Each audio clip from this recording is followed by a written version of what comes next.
Hello viewers, welcome to Shubhanshu sir classes. তো আমাদের যে জিকে বা জেনারেল অ্যাওয়ারনেসের যে ভিডিওগুলো রেগুলার তোমরা পাও রেগুলার সকাল 7টায়, তো তাতে আজকে ইতিহাসের প্রাচীন ইতিহাস সম্বন্ধে আলোচনা হবে।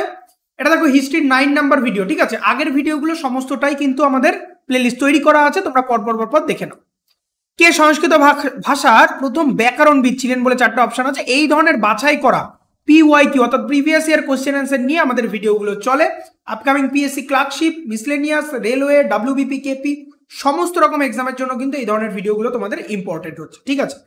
তো আমাদের ক্লাস রুটিনগুলো একবার করে দেখে নাও। জিএ অর্থাৎ জেনারেল অ্যাওয়ারনেসের ভিডিও পাচ্ছ রোজ সকাল 7টা থেকে, ইংলিশের ভিডিওগুলো পাচ্ছ সন্ধ্যে 7টা থেকে, সায়েন্সের স্পেশাল ভিডিও পাচ্ছ রাত 8টায়, এবং ম্যাথ জিআই এটা লাইভ আকারে পাচ্ছ হচ্ছে রাত 10টা থেকে। সমস্তটাই কিন্তু বাইলিঙ্গুয়াল অর্থাৎ বাংলা এবং ইংরেজি একই সঙ্গে থাকছে। আর এখনো পর্যন্ত যারা আমাদের টেলিগ্রাম গ্রুপের সঙ্গে জয়েন হওনি, তারা নিচে ডেসক্রিপশন থেকে আমাদের টেলিগ্রাম লিঙ্কের সঙ্গে জয়েন হয়ে যাও সমস্ত ভিডিও PDF নোটিফিকেশনগুলো পাওয়ার জন্য। তো চলে আসো আজকের 1 নাম্বার কোশ্চেন। আজকের 1 নাম্বার কোশ্চেন যেটা বলা হচ্ছে সেটা হচ্ছে যে নিচের কোন শাসকের জন্য এক ব্রাহ্মণ ব্যবহৃত হয়েছে? এক ব্রাহ্মণ ব্যবহৃত হয়েছে কোন শাসকের জন্য? ঠিক আছে, খারভেলা, সুশর্মান, পোষ্যপুত্র সিং এবং গৌতমীপুত্র সাতকর্ণী। ঠিক আছে, গৌতমীপুত্র সাতকর্ণী কার জন্য? SSC জুনিয়র ইঞ্জিনিয়ারিং দেখো এসছে 2018-তে। এর আগে পরেও প্রচুরবার এই ধরনের কোশ্চেনটা এসছে। ওকে, সঠিক উত্তর হয়ে যাচ্ছে গৌতমীপুত্র সাতকর্ণীকে। ঠিক আছে, এনার জন্য এক ব্রাহ্মণ কথাটা ব্যবহার করা হয়েছে। 2 নম্বর কোশ্চেনে চলে আসো। বলে দিয়েছে নিচের মধ্যে কে সংস্কৃত ভাষার প্রথম ব্যাকরণবিদ ছিলেন? VVI পরীক্ষার তরফ থেকে, যে কোনো পরীক্ষায় প্রচুরবার আসছে। কলহর্ন, ঠিক আছে, মৈত্রেয়ী, কালিদাস নাকি পাণিনি? তো সঠিক উত্তর আমাদের হয়ে যাচ্ছে পাণিনি। পাণিনি ছিলেন সংস্কৃত ভাষায় প্রথম ব্যাকরণবিদ। ঠিক আছে, 3 নম্বর কোশ্চেনে চলে আসো। চোল আমলের নির্মিত বৃহদেশ্বর মন্দির কোথায় অবস্থিত? বৃহদেশ্বর মন্দির কোথায় অবস্থিত? মহীশূর, মহাবলীপুরম, থাঞ্জাভুর নাকি কন্যাকুমারীতে? সঠিক উত্তর হয়ে যাচ্ছে থাঞ্জাভুরে। থাঞ্জাভুরে অবস্থিত হচ্ছে বৃহদেশ্বর মন্দির। ঠিক আছে, বৃহদেশ্বর টেম্পল অবস্থিত থাঞ্জাভুর। 4 নম্বর কোশ্চেনে চলে আসো। বলে দিয়েছে মৌর্য রাজ্যের রাজধানী কোথায় ছিল?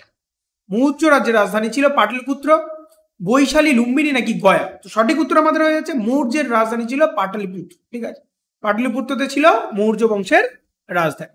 ঠিক আছে, বারবার করে এই ধরনের প্রশ্নগুলো কিন্তু রিপিট হচ্ছে। ঠিক আছে, এই ধরনের প্রশ্নগুলো রিপিট হচ্ছে, সেই কারণে আমাদের যে প্রশ্নগুলো বারবার রিপিট হচ্ছে সেইগুলো নিয়েই আমাদের সেশনগুলো তৈরি করা হচ্ছে, বা PYQ সেশনও এগুলোকে বলতে পারো। আপকামিং 2024-এ যত রকমের এক্সাম হচ্ছে সমস্তটার জন্য এগুলো ইম্পর্টেন্ট। এগুলো যদি শুনে নাও বা নোট ডাউন করে নাও, পরীক্ষায় কিন্তু কমন থাকছে বা থাকবে। যে বেদ আচার অনুষ্ঠানের সাথে জড়িত, আচার আমরা জানি বেদ তো 4টে, ঋক্সাম, যজুর, অথর্ব, 4টে বেদ, তাই না? তো আচার অনুষ্ঠানের সাথে যে বেদ যুক্ত তাকে কি বলা হয়? যজুর্বেদ। যজুর্বেদ তাহলে কিসের সঙ্গে যুক্ত? বিভিন্ন মন্ত্রপাঠ, আচার অনুষ্ঠান এইগুলোর সঙ্গে যুক্ত থাকছে, মানে এইগুলোর বিষয়বস্তু নিয়ে যজুর্বেদটা তৈরি করা হচ্ছে। 6 নম্বর কোশ্চেনে চলে আসো। বলেছে কনিষ্কের দরবারের চিকিৎসক নিচের কে ছিলেন? 4 জন আছে, তার মধ্যে কনিষ্কর দরবারের চিকিৎসক কে ছিলেন? বসুমিত্র, নাগার্জুন, চরক নাকি পতঞ্জলি? তো সঠিক উত্তর হয়ে যাচ্ছে চরক। ঠিক আছে, চরক ছিলেন কনিষ্ক দরবারের চিকিৎসক। 7 নম্বর কোশ্চেন চলে আসো। অশোকের শিলালিপিতে কোন লিপি ব্যবহার করা হয়েছে? কোন লিপি প্রচুরবার এসছে পরীক্ষা? ঠিক আছে, কোন লিপি ব্যবহার করা হয়েছে? ব্রাহ্মী, দেবনাগরী, গুরুমুখী নাকি সংস্কৃত লিপি ব্যবহার করা হয়েছে? তো এটা হচ্ছে ব্রাহ্মী লিপি ব্যবহার করা হয়েছে অশোকের শিলালিপিগুলোতে। ঠিক আছে, দেখো CGL 2016-তে এসেছিল, এর আগে পরেও প্রচুর পরীক্ষাতে কিন্তু এসছে বারবার। 8 নম্বর কোশ্চেন দেখো। কুতুব মিনারের কমপ্লেক্সের মেহরাউল স্তম্ভটি মূলত কিসের জন্য বিখ্যাত? মেহরাউল স্তম্ভটি মূলত কিসের জন্য বিখ্যাত? প্রবাদ উচ্চতা, দক্ষ পাথর কাটা, চমৎকার মানের ইস্পাত নাকি উপরে বুদ্ধের মূর্তি? তো সঠিক উত্তর হয়ে যাচ্ছে এটা একটা চমৎকার মানের ইস্পাতের জন্য বিখ্যাত। কুতুব মিনারের কমপ্লেক্সের মেহরাউল হচ্ছে স্তম্ভটি কিন্তু ইস্পাতের জন্য বিখ্যাত।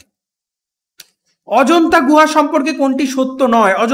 অজন্তা গুহা সম্বন্ধে বা ইলোরা গুহা সম্বন্ধে আমরা সকলেই জানি, তারা মহারাষ্ট্রে অবস্থিত, তারা বৌদ্ধ শিল্প দ্বারা সজ্জিত করা হয়, তারা প্রাচীন ভারতে ব্যবহৃত কৌশলগুলি চিত্রিত করা হয়েছে, এগুলিতে উদ্ভিদ প্রাণীর চিত্র নেই। তো সঠিক উত্তর কোনটি? সত্য নয় বলে দিয়েছে। সত্য নয় হচ্ছে এই যে প্রাচীন ভারতে ব্যবহৃত কৌশলগুলি কিন্তু এর মধ্যে ব্যবহার করা হয়নি, ঠিক আছে, অজন্তা গুহার মধ্যে। তো এটাই আমাদের অজন্তা গুহা সম্বন্ধে সত্য নয়। তাছাড়া এটা মহারাষ্ট্রে অবস্থিত, হ্যাঁ, বৌদ্ধ দ্বারা সজ্জিত হয়, প্রাণী এবং গাছপালার চিত্র রয়েছে, এগুলো চিত্র নেই, এটাও নেই, এটা তো ঠিকই রয়েছে। তো এইটা হচ্ছে গিয়ে হবে। সঙ্গম সাহিত্যের পৃষ্ঠপোষক কারা ছিলেন? নায়ক, চান্ডেলাস, পাণ্ড নাকি সোলাঙ্কিস? তো সঠিক উত্তর আমাদের হয়ে আছে পাণ্ড, ঠিক আছে, পাণ্ড। এটা হচ্ছে সঙ্গম সাহিত্যের পৃষ্ঠপোষক ছিল। চালুক্য শাসক, অর্থাৎ চালুক্য বংশ মানে চোল বংশ আর কি, চালুক্য শাসক পুলকেশিনের হর্ষবর্ধনের বিরুদ্ধে বিজয় হয়েছিল কোন বছর? হর্ষবর্ধনের বিরুদ্ধে জয় হয়েছিল কোন বছর? এটা হচ্ছে 618 খ্রিস্টাব্দে, ঠিক আছে, 618 খ্রিস্টাব্দে। আচ্ছা, তাহলে আমাদের এখানে কি হয়ে গেল? দিলওয়ারায় চালুক্য মন্দির, যেটা জৈন মন্দির নামে পরিচিত, এটা অবস্থিত কোথায়?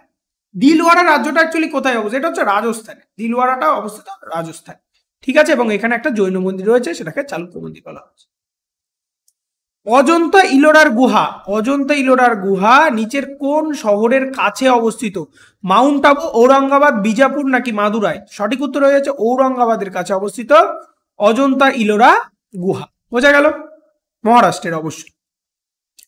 গান্ধার শিল্প, এই যে গান্ধার শিল্প যেখান থেকে তুমি পাও সেখান থেকে কিন্তু খুব ভালো করে পড়ে নাও। অশোকের সময়কার গান্ধার শিল্প বা তার আগে পরে গান্ধার শিল্প, যে বিষয়গুলো আছে, গান্ধার শিল্প সম্বন্ধে কিন্তু প্রশ্ন প্রচুর আসে। দেখো সিজিএল এসে 2016 এর আগে পরেও প্রচুর বার এসছে। এটা হচ্ছে Indo Roman, Indo Greek, Indo Islamic নাকি ইন্দো চাইনা? সঠিক উত্তর হয়ে যাচ্ছে এটা ইন্দো গ্রিকের সমাহার, ঠিক আছে। সাতবাহন সাম্রাজ্যের প্রতিষ্ঠাতা কে ছিলেন? কানহা, শিমুক, হালা নাকি গৌতমীপুত্র? সঠিক উত্তর হয়ে যাচ্ছে এটা হচ্ছে শিমুকা। শিমুকা ছিলেন সাতবাহন সাম্রাজ্যের প্রতিষ্ঠা। 6 নম্বর কোশ্চেনে চলে আসো। ঋগ্বেদের কোন মণ্ডলটি সম্পূর্ণরূপে সোমকে উৎসর্গ করা হয়েছে? সোম বলতে অ্যাকচুয়ালি শিবের আর এক নাম, সোমকে উৎসর্গ করা হয়েছে। সপ্তম মণ্ডল, অষ্টম মণ্ডল, নবম মণ্ডল নাকি দশম? সঠিক উত্তর হয়েছে নবম মণ্ডলটি সোমকে উৎসর্গ করা হয়েছে। কৈবল্য কোন ধর্মের সাথে যুক্ত? বৌদ্ধ, জৈন, হিন্দু নাকি শিখ ধর্ম? সঠিক উত্তর হয়ে যাচ্ছে এটা জৈন ধর্মের সঙ্গে যুক্ত কৈবল্য, ঠিক আছে। ত্রিপিটক, ঠিক আছে, ত্রিপিটক মানে 3টে পিটক নিয়ে তৈরি হচ্ছে ত্রিপিটক।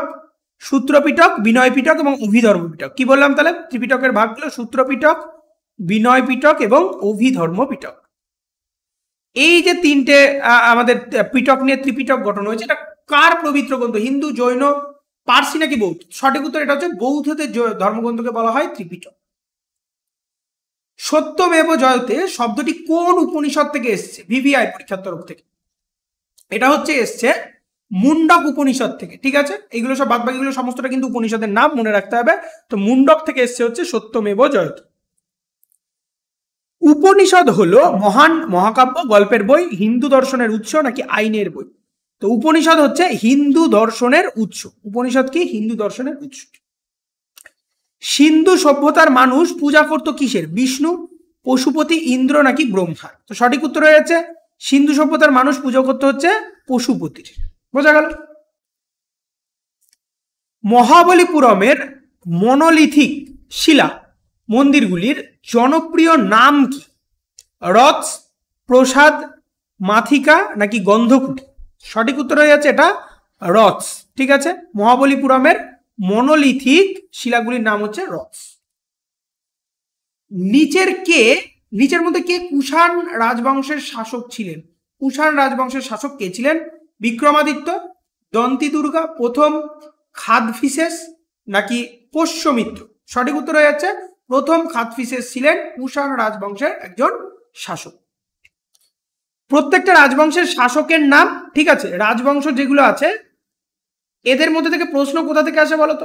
শাসকের নাম, প্রতিষ্ঠাতা, শেষ রাজা আর বিশেষ যে কাজগুলো হয় সেগুলো, এই 4টে জায়গা থেকেই প্রশ্ন আসে। বোঝা গেল কি বললাম? কামরূপ ভারতের কোন অঞ্চলের একটি প্রাচীন গ্রন্থ? বিহার, রাজস্থান, কর্ণাটক নাকি আসাম? তো সঠিক উত্তর হয়ে যাচ্ছে এটা আসামের কামরূপ। ঠিক আছে, আসামের কামাখ্যা টেম্পলের পাশে একটা যা গ্রাম রয়েছে সেটাই হচ্ছে কামরূপ। ঠিক আছে,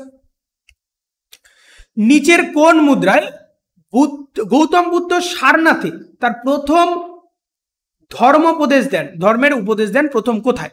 এটা হয়ে যাচ্ছে হচ্ছে ধর্মচক্র মুদ্রাতে। ঠিক আছে, ধর্মচক্র মুদ্রাতে। হরপ্পান স্থান মান্দা কোন নদীর তীরে অবস্থিত? মান্দা কোন নদীর তীরে অবস্থিত? প্রচুরবার এসছে, দেখো 2018-তে লাস্ট এসছে। মান্দা অবস্থিত হচ্ছে চেনাব নদীর তীরে। ঠিক আছে, চেনাব নদীর তীরে। প্রজাতন্ত্রের নাম বলো যা খ্রিস্টপূর্ব 6ষ্ঠ শতাব্দীতে উপজাতিদের একটি সংঘ ছিল। গান্ধার শিল্প, ভাজ্জি, কৌশল নাকি অবন্তী? তো সঠিক উত্তর হয়ে যাচ্ছে এটা ভাজ্জি। বোঝা গেল? গ্রিক রাষ্ট্রদূত মেগাস্থিনিস নিম্নলিখিত কোন শাসকের দরবারে ছিলেন? অশোক, চন্দ্রগুপ্ত, বিন্দুসার নাকি চাণক্য? সঠিক উত্তর হয়ে যাচ্ছে এটা চন্দ্রগুপ্তের দরবারে ছিলেন। বোঝা গেল? ফাইন্ড দ্য অড ওয়ান, মানে এদের মধ্যে চারটের মধ্যে যেটা অমিল আছে সেটা বের করো। সামবেদ, যজুর্বেদ, বিষ্ণু পুরাণ নাকি ঋগ্বেদ? তো সঠিক উত্তর হয়ে যাচ্ছে এখানে বিষ্ণু পুরাণ। আরগুলো সব বেদ আছে, সামবেদ, যজুর্বেদ, অথর্ববেদ, ঋগ্বেদটাও অনেকটা একই ধরনের জিনিসপত্র, কিন্তু বিষ্ণু পুরাণ আলাদা। আজকে লাস্ট কোশ্চেন, নন্দ বংশের প্রতিষ্ঠাতা। আমি একটু আগে বললাম তো প্রতিষ্ঠাতা, শেষ রাজা, এইগুলো কিন্তু খুব আসে। নন্দ বংশের প্রতিষ্ঠাতা মানে প্রত্যেকটা বংশের প্রতিষ্ঠাতা, শেষ রাজা এবং যে রাজা সব থেকে শ্রেষ্ঠ ছিলেন, শ্রেষ্ঠ রাজা, এই তিনটে জায়গা থেকে প্রশ্ন আসে। এটা হচ্ছে মহাপদ্ম নন্দ ছিলেন কি নন্দ বংশের প্রতিষ্ঠাতা। ঠিক আছে, নন্দ বংশের প্রতিষ্ঠাতা মহাপদ্ম নন্দ। ওকে, তো এইরকম রেগুলার আমাদের জিএ অর্থাৎ জেনারেল অ্যাওয়ারনেসের ভিডিও তোমরা সকাল 8টা থেকে পেয়ে যাচ্ছ, সরি সকাল 7টায় পেয়ে যাচ্ছ। আমাদের সঙ্গে জয়েন থাকো, নিচের ডেসক্রিপশন থেকে আমাদের টেলিগ্রাম লিঙ্কের সঙ্গে জয়েন হয়ে যাও। আর ভালো লাগলে অবশ্যই লাইক, কমেন্ট, শেয়ার এবং সাবস্ক্রাইব করো। পরীক্ষা সংক্রান্ত যে কোনো প্রশ্ন কোয়ারিজ থাকলে অবশ্যই কমেন্ট করো। আর আমাদের লাইভ ক্লাসগুলোর সঙ্গে যুক্ত থাকো। ম্যাথামেটিক্স, রিজনিং এর লাইভ ক্লাস চলছে এবং বাকিগুলো এখনো পর্যন্ত ভিডিওর আকারে চলছে। সব খুব তাড়াতাড়ি এই ক্লাসগুলো তোমাদের লাইভ সেশন চলে আসবে। ঠিক আছে, খুব ভালো করে পড়ো। Be successful in your life.